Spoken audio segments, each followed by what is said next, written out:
Hey guys, welcome to Biology Bench. In this video series, you will be learning about cell division. This topic has been divided into three video series: cell cycle, mitosis, and meiosis. To learn all these three concepts, don't forget to go through all these three videos. This video lesson is based on cell cycle. So, let's begin with the topic. सबसे पहले देखते हैं कि cell cycle है क्या। Cell cycle को हम cell division cycle भी कहते हैं। तो इसमें होगा क्या, इसमें सेल में ऐसे इवेंट्स होंगे या ऐसे सीरीज ऑफ इवेंट्स होंगे that will ultimately lead to the division of the cell into two daughter cells. That is, it is the series of events that take place in a cell that cause it to divide into two daughter cells. अब ये कैसे events होंगे, मतलब क्या क्या changes आएंगी cell के अंदर। तो पहली चीज़ तो जो सबसे जो इम्पॉर्टेंट चीज़ होगी वो होगा उसका जो जेनेटिक मटेरियल है, दैट इज़ डीएनए, उसका अमाउंट डुप्लीकेट होना।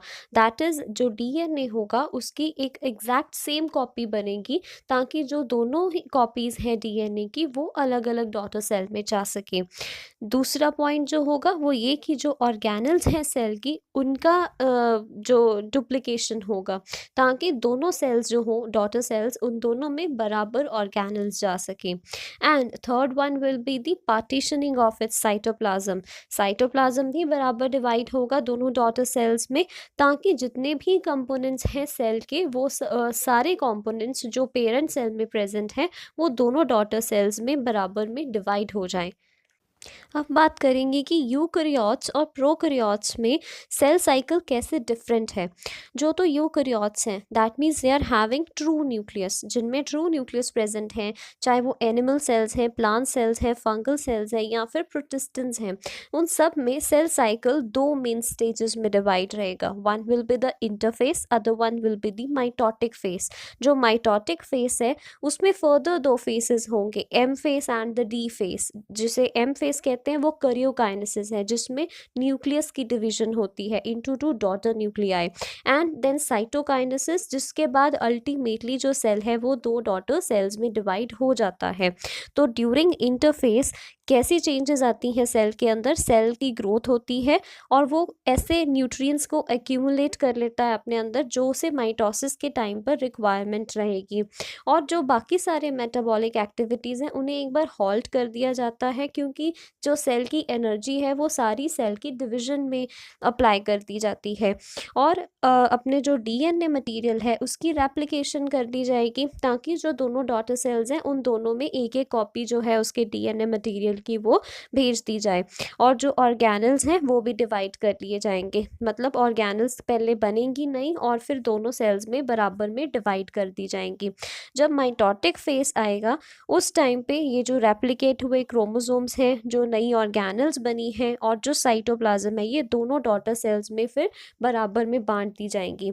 तो जो सेल साइकिल है in the eukaryotes that means उसमें दो फेजेस हैं, इंटरफेज है और माइटोटिक फेस है। माइटोटिक फेस में आगे करियोकाइनेसिस का फेज आता है और साइटोकाइनेसिस का फेज आता है and ultimately the cell divides into two daughter cells. अब ताकि प्रॉपर रेप्लिकेशन हो सभी सेलुलर कंपोनेंट्स की और जो डिवीजन है वो पूरी कंप्लीट डिवीजन हो, सारे सेलुलर कंपोनेंट्स दोनों डॉटर सेल्स में बराबर में बांटे जाएं और जितना भी ताकि एक फेज़ कंप्लीट होने से पहले दूसरा फेज़ स्टार्ट ना हो या फिर एक फेज़ पहले पूरा कंप्लीट हो तभी दूसरा फेज़ स्टार्ट हो। इसके लिए रेगुलेटरी मैकेनिज़म्स होंगे सेल के अंदर, ऐसे मैकेनिज़म्स जो ये चीज़ को चेक करते हैं कि सेलुलर कंपोनेंट्स जो हैं वो दोनों में बराबर में डिवाइड हो, सब डिवाइड हो इसलिए उनकी प्रॉपर रेप्लिकेशन हो, प्लस एक फेज़ ख़त्म होने से पहले दूसरा फेज़ स्टार्ट ना हो। ऐसे जो रेगुलेटरी मैकेनिज़म्स हैं इन्हें हम सेल साइकिल चेक पॉइंट्स कहते हैं और ये सेल साइकिल के हर एक फेज़ में प्रेजेंट होंगे ताकि जो हर फेज़ है वो पूरा कंप्लीट हो और फिर ही दूसरा फेज़ स्टार्ट हो। ये जो सेल साइकिल चेक पॉइंट्स हैं ये रेगुलेशन का काम करते हैं सेल साइकिल की।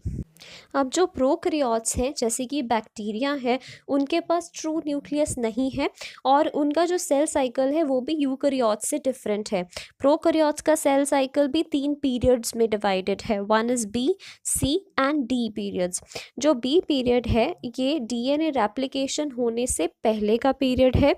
जो डीएनए रेप्लिकेशन है वो सी पीरियड के दौरान होगी और जो डी पीरियड है it refers to the stage जो डीएनए रेप्लिकेशन के बाद और बैक्टीरियल सेल के 2 डॉटर सेल्स में स्प्लिट होने से पहले की स्टेज है। दैट मीन्स प्रोकैरियोट्स में 3 स्टेजेस होंगी, B, C and D stages, और जो डीएनए रेप्लिकेशन होगा वो सी स्टेज में होगा।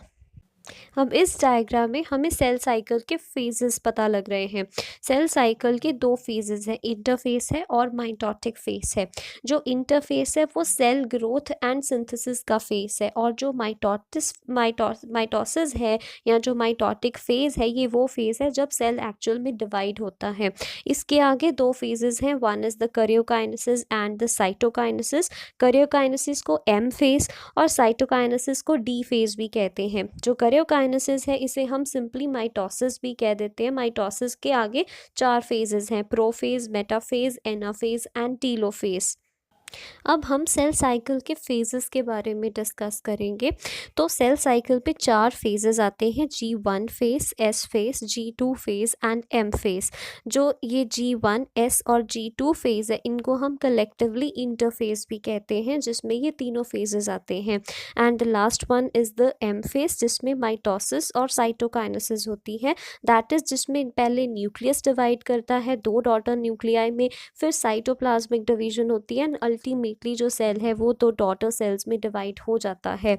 अब ये एक चीज़ बहुत इंपॉर्टेंट है कि एक फेज़ के ख़त्म होने से पहले दूसरा फेज़ स्टार्ट नहीं होना चाहिए है।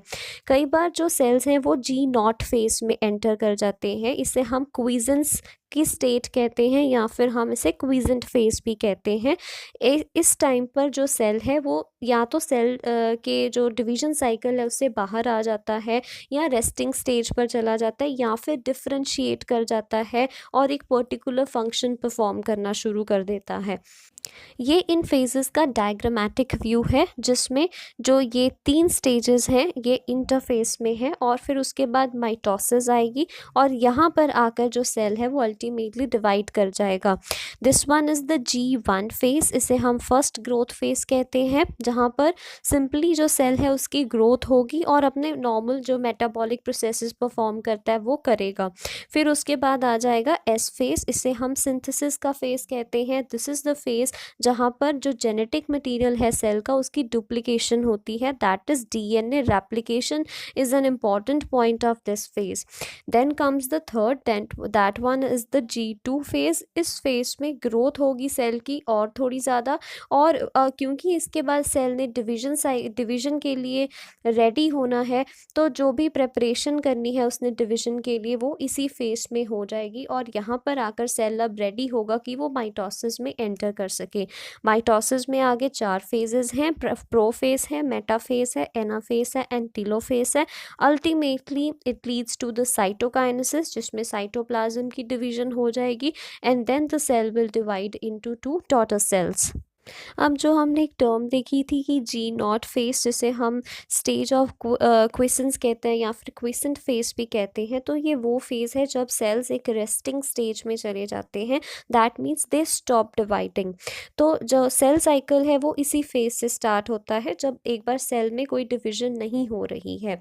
जो ये वाला फेज है दैट इज़ नॉन प्रोलिफरेटिव या फिर नॉन डिवाइडिंग सेल्स हैं, वो ज़्यादातर यूकैरियोट्स मल्टीसेलुलर यूकैरियोट्स में ये देखने को मिलता है जब जो नॉन प्रोलिफरेटिव या नॉन डिवाइडिंग सेल्स हैं वो इस स्टेट में एंटर कर जाते हैं और यहाँ पर काफ़ी देर तक ऐसे ही पड़े रहते हैं और अपना फंक्शन परफॉर्म करते हैं। यूजुअली इसके एग्जांपल हम न्यूरॉन्स कंसिडर करते हैं क्योंकि जब एक बार न्यूरॉन बन जाते हैं उसके बाद वो डिवाइड नहीं करते हैं। और अगर जो सेल्स हैं वो पूरी तरह से डिफरेंशिएट हो चुके हैं और अपना एक पर्टिकुलर फिजियोलॉजिकल रोल परफॉर्म कर रहे हैं, उनका एक स्पेसिफिक फंक्शन है, तो तब भी वो G0 फेज में एंटर कर जाएंगे और फिर वो डिवाइड नहीं होंगे। और कुछ ऐसे सेल्स हैं जो कभी भी इस फेज में एंटर नहीं होते हैं और हमेशा ही डिवाइड करते रहते हैं। वो इन सेल्स की एग्जाम्पल है epithelial cells. Then comes the interphase. तो जो इंटरफेस है वो दो सब्सिक्वेंट या दो सक्सेसिव माइटोसिस के बीच का फेस है। It is the face in between two successive mitosis, इसे इसीलिए हम इंटरमाइटोसिस भी कहते हैं। इंटरफेस के आगे तीन स्टेजेस हैं, G1, S एंड G, ये तीन स्टेजेस हैं। बेसिकली जो भी कोई नया सेल बनता है वो पहले कुछ देर के लिए इंटरफेस में रहता है। इंटरफेस लॉन्गेस्ट फेज है सेल डिवीजन साइकिल का। यहाँ पर जो सेल है वो खुद को प्रिपेयर करता है दोबारा माइटोसिस में एंटर करने के लिए। यहाँ पर उसकी ग्रोथ होगी, नए बायो मॉलिक्यूल्स बनेंगे उसके अंदर, उसके जो भी रेगुलेटरी फंक्शंस हैं वो परफॉर्म करेगा। और यहाँ पर जो सबसे इम्पॉर्टेंट चीज़ है वो है एस फेज के टाइम पर डीएनए कंटेंट्स का डुप्लीकेशन होना, क्योंकि जब डीएनए कंटेंट्स डुप्लीकेट होंगे तभी वो सेल जो है वो माइटोसिस में एंटर कर सकेगा। Now let's talk about the first phase of interphase, that is the G1 phase। इसे हम फर्स्ट ग्रोथ फेज या फिर पोस्ट माइटोटिक गैप फेज भी कहते हैं। जो G1 फेज है, ये जब भी कोई नया सेल बनेगा तो जो सबसे पहला फेज होगा उस सेल का उसे G1 फेज कहेंगे। It is called the growth phase, क्योंकि ये वो वाला टाइम है, क्योंकि एक बार जो सेल है उसने अपनी एक्टिविटीज़ को हॉल्ट किया हुआ था फॉर द डिवीजन पर्पस। तो अब यहाँ पर दोबारा से सारी एक्टिविटीज़ स्टार्ट होंगी। बायोसिंथेटिक एक्टिविटीज़ जो थी सेल की वो दोबारा से स्टार्ट होंगी, सेल का साइज़ ग्रो करेगा और दोबारा से हाई रेट पर ये सारी एक्टिविटीज़ जो हैं वो शुरू हो जाएंगी। अब इसकी जो ड्यूरेशन है इस फेज़ की वो अलग अलग सेल्स में अलग अलग होगी, और चाहे वो सेम स्पीशीज़ के ही सेल्स हों फिर भी वो अलग अलग होंगी, सेल पे डिपेंड करेंगी कि इसकी कितनी ड्यूरेशन रहेगी। इस फेज़ के टाइम पर मेनली होता क्या है, जो प्रोटीन्स हैं उनकी सप्लाई इंक्रीज़ होती है, नंबर ऑफ ऑर्गेनल्स इंक्रीज़ होंगे, जैसे माइटोकॉन्ड्रिया का नंबर इंक्रीज़ होगा, राइबोसोम्स का नंबर इंक्रीज़ होगा, और पर्टिकुलरली सेल का जो साइज़ है वो ग्रो करेगा। इस फेज़ में सेल के पास तीन ऑप्शन होंगी, या तो वो नेक्स्ट फेज़ में एंटर कर जाए, that is the S phase, जहाँ पर उसका डीएनए कंटेंट रेप्लिकेट करेगा, या वो सेल साइकिल को यहीं रोक दे और G0 फेज़ में, दैट इज़ रेस्टिंग फेज़ में चला जाए और वहाँ से एक पर्टिकुलर फंक्शन परफॉर्म करना शुरू कर दे। That means it can undergo differentiation, particular type of cell में वो डिफरेंशिएट हो जाए, या फिर यहीं पे वो अरेस्टेड रहे और फिर दोबारा सेल साइकिल में एंटर कर सके फिर किसी टाइम पर, मतलब टेम्परेरीली अरेस्ट हो जाए इसी स्टेज में।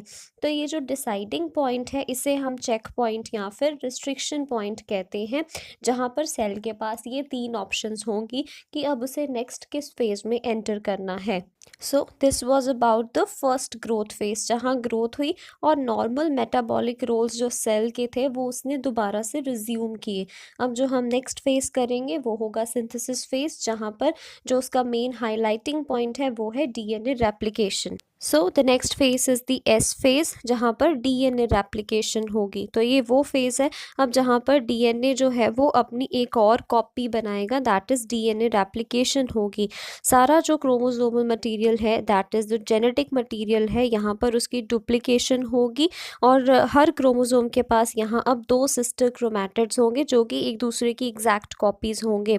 ये जो दो सिस्टर क्रोमैटिड्स हैं ये इस तरह से कुछ इनका अरेंजमेंट होता है। ये एक क्रोमैटिड इस तरफ पड़ा है और ये एक क्रोमैटिड इस तरफ पड़ा है, इन्हें हम सिस्टर क्रोमैटिड कहेंगे क्योंकि ये सेम क्रोमोसोम के पार्ट हैं। तो ये एक ही क्रोमोसोम है और ये उसकी डुप्लीकेटेड कॉपी है। ये दोनों एक दूसरे के साथ अटैच्ड रहते हैं इस जगह पर, जब इनकी माइटोसिस होती है उस टाइम पर ये अटैच्ड होते हैं। यहाँ पर सेंट्रोमियर होता है, ये क्रोमैटिड की ऊपर वाली आर्म है और ये उसकी नीचे वाली आर्म है। सो यहाँ डीएनए सिंथेसिस से पहले हमारे पास सिर्फ ये वाला पार्ट होता है, डीएनए सिंथेसिस के बाद हमारे पास ये इस तरह का बन जाता है, क्योंकि जो ये वाली साइड है ये इसकी रेप्लिकेटेड साइड बन जाती है। सो दैट मीन्स कि इस फेज में हुआ क्या है, जो अमाउंट ऑफ डीएनए है वो डबल हो गया है। नंबर ऑफ क्रोमोसोम्स नहीं चेंज हुए हैं, सिर्फ क्रोमोसोम्स का जो अमाउंट है वो डबल हो गया, जो पहले था उसकी एग्जैक्ट एक और कॉपी बन चुकी है। क्योंकि इस फेज में जो मेन पॉइंट है वो डीएनए रेप्लिकेशन है, इस फेज के टाइम पर अभी आरएनए ट्रांसक्रिप्शन नहीं चल रही है और ना ही प्रोटीन सिंथेसिस, इन दोनों का रेट यहाँ पर बहुत लो रहेगा। ना ही आरएनए बन रहा है, मतलब बन रहा है लेकिन बहुत स्लो रेट में बन रहा है, और प्रोटीन सिंथेसिस भी बहुत स्लो चल रही है सेल के अंदर, क्योंकि मेन जो फोकस है वो यहाँ पर अभी सिर्फ डीएनए कंटेंट डबल करने में है। The next phase of interface is the G2 phase, जिसे हम सेकेंड ग्रोथ फेज भी कहते हैं, पोस्ट सिंथेटिक फेज भी कहते हैं, क्योंकि ये फेज डीएनए रेप्लिकेशन के बाद वाला फेज है। जब डीएनए मटेरियल सारा सिंथेसाइज हो चुका है, अब जो फोकस रहेगा वो ऐसे न्यूट्रिएंट्स को एक्यूमुलेट करने पर रहेगा जो उससे सेल को माइटोसिस के टाइम पर चाहिए होंगे या जो रिक्वायर्ड रहेंगे। दैट मीन्स ये वो फेज है जब सेल खुद को प्रिपेयर करता है for next cell division, that is for entering into the mitotic phase. तो यहाँ पर प्रोटीन सिंथेसिस रैपिड रहेगा और सेल का साइज भी ग्रो करता रहेगा। ओवरऑल जो सेल है वो खुद को प्रिपेयर कर रहा है ताकि अब वो माइटोसिस में एंटर कर सके। इस टाइम पर स्पिंडल फॉर्मेशन के लिए जो माइक्रोट्यूब्यूल्स हैं वो भी रीऑर्गेनाइज होनी शुरू हो गई। दैट मीन्स सेंट्रियोल्स की भी डुप्लीकेशन हो चुकी है ताकि वहाँ से माइक्रोट्यूब्यूल्स निकले और फिर स्पिंडल फॉर्मेशन हो during the M phase. Then the cell enters the mitotic phase. जब इंटरफेस कंप्लीट हो गया है, सेल प्रिपेयर हो चुका है माइटोसिस के लिए, दैट इज सेल डिवीजन के लिए प्रिपेयर हो चुका है, तो अब वो माइटोटिक फेज में एंटर करेगा। इसे हम फेज ऑफ क्रोमोसोमल सेपरेशन भी कहते हैं। जो दो सिस्टर क्रोमैटिड्स एक दूसरे के साथ इस तरह से एसोसिएटेड थे, अब उनकी सेपरेशन होगी और दोनों अलग अलग डॉटर सेल्स में खुद को ले जाएंगे। That will be with the help of the mitotic spindle. तो यहाँ पर क्रोमोसोम्स की सेपरेशन होनी है। ये जो फेज़ है इसे हम बेसिकली करियोकाइनेसिस के साथ रिलेट करते हैं। दैट इज़ ये फेज़ पर्टिकुलरली न्यूक्लियर डिवीजन के साथ डील करता है। इसकी जो ड्यूरेशन है वो काफ़ी शॉर्ट पीरियड की ड्यूरेशन होती है और इसमें फर्दर 5 फेजेस हैं। प्रो फेज़ है, प्रो मेटा फेज़ है, metaphase, anaphase and then telophase. This is the diagram that represents the phases of mitosis. यहाँ तक इंटरफेज है और फिर इसके बाद ये सारा माइटोसिस है, जहाँ पर पहले प्रोफेज है, देन उसके बाद प्रो मेटाफेज है, देन मेटाफेज है, देन एनाफेज है and then telophase, and ultimately जो सेल है वो 2 डॉटर सेल्स में डिवाइड होगा। सो माइटोसिस के इन सभी फेसेस को डिटेल में एक्सप्लेन किया गया है इसी वीडियो सीरीज़ की सेकंड वीडियो लेसन में, विच इज़ अबाउट माइटोसिस। तो माइटोसिस के सभी फेसेस को डिटेल में पढ़ने के लिए आप उस वीडियो को चेकआउट कर सकते हैं। उस वीडियो का लिंक इस वीडियो की डिस्क्रिप्शन बॉक्स में प्रोवाइडेड होगा। And then the last one is the cytokinesis phase. This is the phase of actual separation of the cell contents.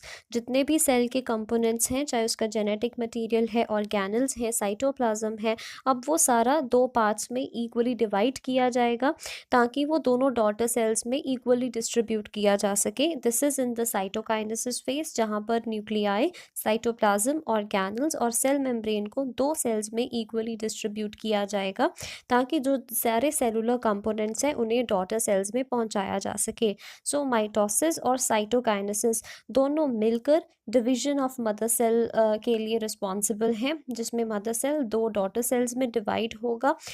Mitosis में न्यूक्लियर डिवीजन होगी और साइटोकाइनेसिस में बाकी सारे जो सेल कंपोनेंट्स के उनकी डिवीजन की जाएगी। तो जो 2 डॉटर सेल्स बनेंगे वो बिल्कुल जेनेटिकली आइडेंटिकल होंगे अपने मदर सेल या अपने पेरेंट सेल के साथ। So this was all about the cell cycle और उसमें कौन से फेजेस आते हैं। पर्टिकुलरली माइटोसिस की डिटेल्स जानने के लिए आप इस वीडियो लेसन सीरीज़ के सेकंड वीडियो लेसन को रेफ़र कर सकते हैं और उसका जो लिंक है वो इस वीडियो के डिस्क्रिप्शन बॉक्स में प्रोवाइडेड रहेगा।